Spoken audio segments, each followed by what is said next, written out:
It was Christmas Day in the trenches in Spain in the Peninsular War, and Sam Small was sat cleaning his musket.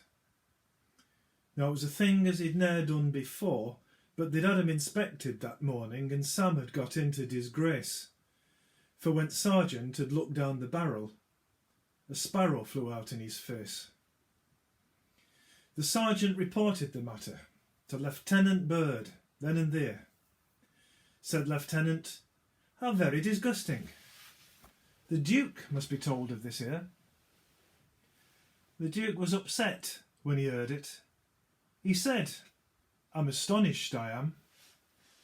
I must set a most drastic example.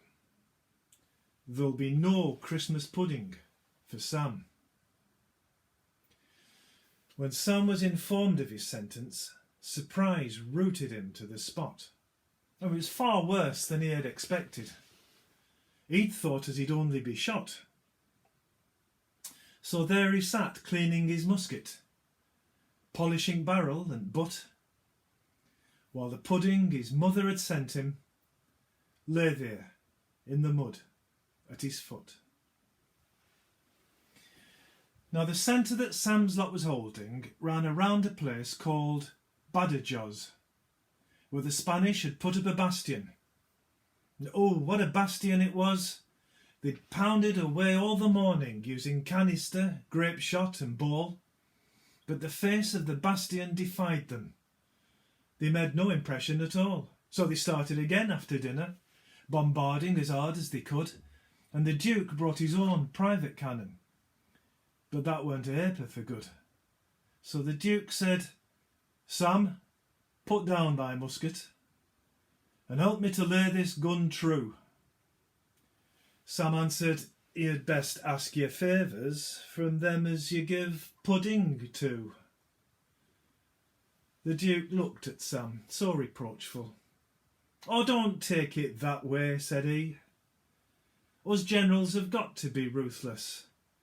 It hurt me more than it did thee." Sam sniffed at these words, kind of sceptic. But he looked down the Duke's private gun and he said, "We'd best put in 2 charges. We'll never bust bastion with 1. So he tipped cannonball out of the muzzle, took out the wadding and all, filled barrel chock full with powder, then picked up and replaced the ball. Then he took a good aim at the bastion and cried, "Right-o, Duke, let it fly."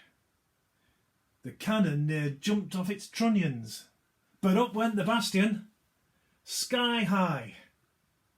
The Duke, he weren't half elated.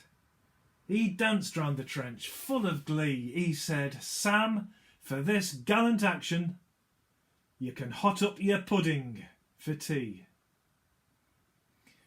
Sam looked round to pick up the pudding, but it wasn't there, nowhere about. In the place where he thought he had left it lay the cannonball he'd just tipped out. Sam saw in a flash what had happened. By an unprecedented mishap, the pudding his mother had sent him had just blown Badajoz off the map. That's why Fusiliers to this moment wear a badge that they think's a grenade, but they're wrong. It's a brass reproduction of the pudding Sam's mother once made.